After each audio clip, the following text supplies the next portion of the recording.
Vayomer Elokim yehi or, vayehi or. And the Lord said, let there be light, and there was light.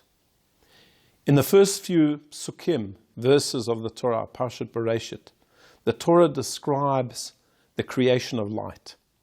And as our commentators point out, this is not the light that comes from the sun, or the moon, or the stars, which was created on the fourth day. This is a different type of light. This is Or Haganus. This was a light that was hidden away for the future, for the tzaddikim, for the righteous. It is not a regular physical light. And the Midrash points out that in this particular passage, in these few verses that describe the creation of light on first day, it says the word Or 5 times. Why?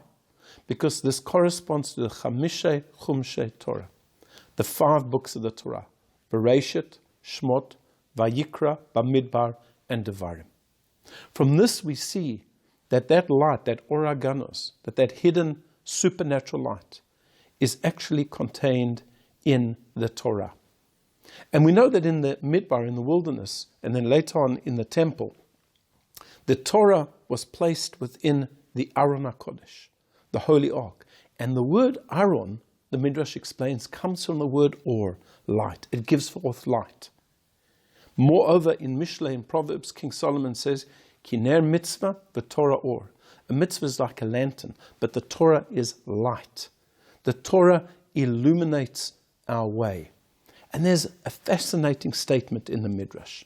The Midrash tells us in the book of Eicha that Hashem says, I'm prepared to forego the sins of idolatry, murder, sexual immorality. But when the Jewish people turn their backs on the Torah, I'm not prepared to let that go. That I'm not prepared to let that go. And then he goes a step further and he said, even if they would forsake me, God himself, but they would study the Torah, it would be okay.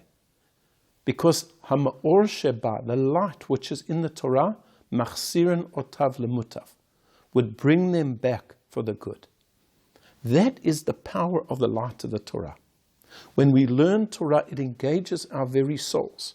And even if when we start learning Torah, we don't even properly believe in God himself. But the power of the Torah is that it enlightens us. And it'll ultimately bring us back to believing in Hashem. And that's what the Talmud says in another place. La'olam ha-Talmud ikar. Priority should always be given to learning. Ki ha-Talmud mevi lidei maaseh, because learning brings to action. When we learn, when we try to understand the ways of Hashem, the wisdom of Hashem which is contained in the Torah, the light, it guides us until eventually we are out of the darkness. And this is how the Torah begins. Vayomer Elokim yehi or. And the Lord said, let there be light, and there was light. Not just that physical light, but the spiritual light which is contained within the Torah. I wish you a Shabbat Shalom.